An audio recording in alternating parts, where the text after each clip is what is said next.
बिस्मिल्लाहिर्रहमानिर्रहीम अस्सलामुअलैकुम। एपिसोड के शुरुआत में कबीले में मौजूद एक सिपाही अमीर अयूब से कहता है, सुलेबियों ने कबीले को घेर लिया है, हमने नसरत गाजियों को इर्द गिर्द भेजा है, हम पूरी कोशिश कर रहे हैं। तो अमीर अयूब कहते हैं, हम कोशिश में हैं, लेकिन काश हमारे यहाँ सलाहुद्दीन होता, इतनी देर से हमें उसकी खबर क्यों नहीं मिली। इसलिए में मलिक मियादूद सिपाहियों के साथ वहाँ पहुँचता है। मियादूद को देखकर अमीर अयूब को बहुत गुस्सा आता है और घोड़े से उतरने के बाद मियादूद कहता है, रियासत ने बरसों तुम्हें खिलाया और थोड़े मजबूत किया हुए कि अब रियासत से बगावत करोगे, तुम सुल्तान के हुक्म की नाफरमानी कैसे कर सकते हो अयूब। तो अमीर अयूब कहते हैं, इस कबीले की जिम्मेदारी सलाहुद्दीन ने मुझे सौंप दी है, उसके वापस आने तक हम कहीं नहीं जाएंगे। जवाबन मियादूद कहता है, कबीला मुंतकिल होने के बाद वो सलाहुद्दीन को रिहा कर देंगे, लेकिन इतनी जिद क्यों। इस पर अमीर अयूब कहते हैं, सलाहुद्दीन ने मुझे इस कबीले की जिम्मेदारी सौंपी थी, चाहे कुछ भी हो जाए, अब चाहे कुछ भी हो जाए हम कहीं नहीं जाएंगे। सलाहुद्दीन के पास कोई मंसूबा होगा। यह सुनकर मियादूद कहता है, अगर सलाहुद्दीन के पास कोई मंसूबा होता तो वो सुलेबियों के हाथों पकड़ा ना जाता। इस कबीले को सुल्तान ने मुंतकिल करने का हुक्म दिया है, तो अब ये कबीला मुंतकिल होगा। मैं तुर्क कबाइल को इसमें आबाद करूंगा जो मेरी इताअत करते हैं। जल्दी से अपना सामान बांधो और ये जगह छोड़ दो। तो अमीर अयूब आगे बढ़ते हुए पूछते हैं, क्या तुम दूसरे कबाइल को यहाँ आबाद करोगे? हमने इस जगह के लिए बहुत मेहनत की। जवाबन मियादूद कहता है, तुमने जो कुछ किया मुझे पता है। सलाहुद्दीन पकड़ा गया, तुम्हारी बेटी को तीर लगा, सुलेबी इस जगह पर हमला करेंगे और जाहिर है कि तुम लोग इस मसले पर काबू नहीं पा सकोगे। मेरा भाई सुल्तान इस सियासत का खून है और मैं उसकी तेज दाहर तलवार हूँ। अब मैं यहाँ आप लोगों का फैसला करने आया हूँ। यह सुनकर अमीर अयूब कहते हैं, हमने अपनी जान की कीमत पर इस जगह की हिफाजत का अहद लिया है। जवाबन मियादूद कहता है, क्या ऐसा है? तो बैबोरा सुनो, इस कबीले को फौरन यहाँ से हटा दो। रियासत की तलवार के खिलाफ कोई उठे तो मार डालो। इसके साथ ही जंगी सिपाही तलवारें बेनियाम कर लेते हैं और दूसरी तरफ से कबीले के सिपाही भी चौकन्ने हो जाते हैं। अमीर अयूब कहते हैं, हम सुल्तान के खिलाफ नहीं उठे, लेकिन आप अपनी तलवार उठाकर हमें रियासत के खिलाफ लड़ाने की कोशिश कर रहे हैं। इस पर मियादूद कहता है, तुम पहले से यही चाहते थे, इस रियासत से अलग होकर अपने लिए नई रियासत का क्याम करें,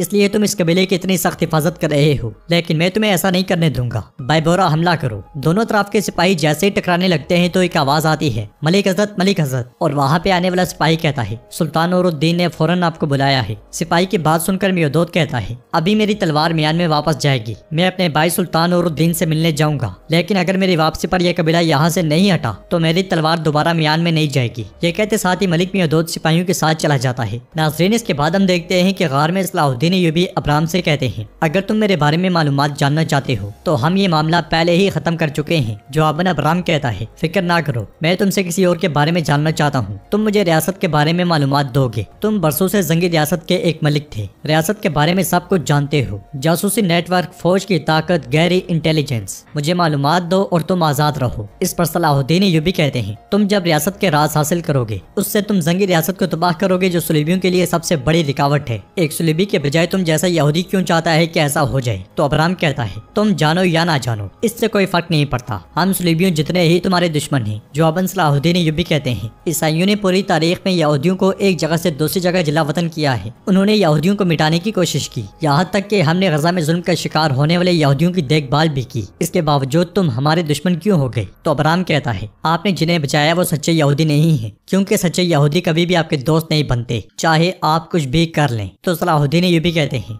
दर हकीकत एक बाज़मीर यहूदी कभी भी सुलेबियों के साथ ताउन नहीं करेगा। जाहिर है कि तुम एक खुफिया मंसूबे के पीछे हो। इधर जंगी महल में सुल्तान मियादूद से कहते हैं, तुम सलाहुद्दीन को कबीले को मुत्तहिद करने से रोक रहे हो और तुम उन्हें सलाहुद्दीन के कबीले में रखने की कोशिश कर रहे हो। मियादूद, तुम्हारा मसला क्या है? तो मियादूद कहता है, मेरे सुल्तान, आप जानते हैं कि क्या हुआ। सलाहुद्दीन कबीले को नहीं संभाल सका और सुलेबियों के हाथों पकड़ा गया। अब उसकी रिहाई के लिए शर्त है कि कबीला मुंतकिल हो जाए। जवाबन सुल्तान कहते हैं, तुम गलत कर रहे हो, सलाहुद्दीन की गैर मौजूदगी से फायदा उठा रहे हो और उसके कबीले पर कब्जा कर रहे हो, मैं इसकी इजाजत नहीं दूंगा। इस पर मियादूद कहता है, मैंने जो किया ये हमारी हदूद को महफूज बना देगा। जैसा कि हमने देखा सलाहुद्दीन अपने साथियों के ग्रोह के साथ बेवकूफ बन गया। मैं जिन आदमियों को उसके कबीले में रखूंगा वो सही तरीके से काफिरों से लड़ेंगे। सलाहुद्दीन की नीयत आजादी है, लेकिन मैं जिन कबाइल को वहाँ रखूंगा वो बगैर किसी शक के रियासत के वफादार होंगे। यह सुनकर सुल्तान गुस्से से कहते हैं, जैसा कि मैंने तुम्हें कहा था कि सलाहुद्दीन कभी गद्दारी नहीं करेगा, मजीद झूठ ना फैलाओ। तुम अस्कलान चाहते थे वो मिल गया, लालची मत बनो, तुम्हारे लिए अस्कलान काफी है। तो मियादूद कहता है, मेरे सुल्तान माफ कीजिएगा, ताहम आपका कोई वारिस नहीं है। रियासत के मुस्तकबिल के बारे में आप अकेले फैसला नहीं कर सकते। इस रियासत के वारिस में और मेरे बेटे भी हैं। रियासत के मुस्तकबिल का सोचना मेरा हक है, मैं वही करूंगा जो जरूरी हुआ। जवाबन सुल्तान कहते हैं, मैं भी वही करूंगा जो रियासत के मुस्तकबिल के लिए जरूरी हुआ भाई। उधर करातेगन सलाहुद्दीन अय्यूबी के कबीले में दाखिल होता है और घोड़े से उतरने के बाद आगे बढ़ता है तो सुरैया खातून उसके सामने आकर पूछती हैं, करातेगन, तुम हमारे कबीले में क्या कर रहे हो? जवाबन करातेगन कहता है, आला, हमारा कबीला? हाँ, आला, वाह वाह, क्या ही बात है। कितनी जल्दी तुमने अपने महबूब के कबीले को अपनाया है। ताहम ये कबीला मुंतकिल होगा, परेशान ना हो, मैं तुम्हें अपने कबीले में रख लूंगा। हत्ता के रिवायात के मुताबिक मैं तुम्हें तुम्हारी शादी के लिए सोने के 5 बड़े सिक्के भी दूंगा। इसलिए में राबिया वहाँ पहुंचकर अपना खंजर करतगन के गले पर तान लेती है और उससे कहती है, हमारे कबीले से दफा हो जाओ। जवाबन करतगन कहता है, ये क्या है, तुम्हें खंजर की जरूरत ही नहीं है, तुम्हारी गजाली आंखों ने मेरे दिल को चीर दिया है। फिर उसे जख्मी देखकर पूछता है, तुम्हें किसने तकलीफ दी, मेरी जख्मी गजाली बताओ मुझे, ताकि तुम्हारा करतगन इंतकाम ले सके। तुम्हारा करतगन तुम्हारे सामने उनके सर लाकर रख देगा। मैं तुम्हारे खूबसूरत दिल का इंतकाम ले सकता हूँ। इसलिए में तुरान शाह वहाँ पे आता है और करतगन से कहता है, तुम बगैर इजाजत के कहाँ चले आ रहे हो। तुरान शाह को देखते साथ ही राबिया खंजर पीछे कर लेती है और करतगन कहता है, क्या मैं अपनी जमीन पर कदम रखने की इजाजत तलब करूंगा। जवाबन वहाँ पे आने वाले अमीर अयूब कहते हैं, हाँ मलिक मियां के सामने भी नहीं झुके। क्या तुम्हें लगता है कि हम उसके पालतू जानवर के कहने पर झुक जाएंगे। यह हमारी सरजमीन है, हम कहीं नहीं जा रहे। तो करतगन कहता है, ना जाओ ना जाओ, रहो और इस जगह को खुशहाल बनाओ। अलबत्ता तुम सब मेरे सामने झुकोगे। जब भी यहाँ पे कोई कबीला आबाद होगा मैं उसका सरदार हूँगा। मैं तुम सबसे वादा करता हूँ, मैं तुम्हारे सलाहुद्दीन को बचा लाऊंगा। फिर राबिया की जानिब देखते हुए कहता है, मैं तुम्हारे जख्म ठीक कर दूंगा, अलबत्ता तुम लोग मेरे सामने झुकोगे। तुरान शाह शुरू तुमसे करते हैं, मेरा हाथ चूमो। ये कहते साथ ही वो हाथ आगे कर देता है और मजीद कहता है, चूमो, ये एक ताकतवर हाथ है ताकि तुम्हें भी ताकत मिले। जवाबन तुरान शाह तलवार बेनियाम करते हुए कहता है, मैं तुम्हारी ये गंदी जबान काट दूंगा।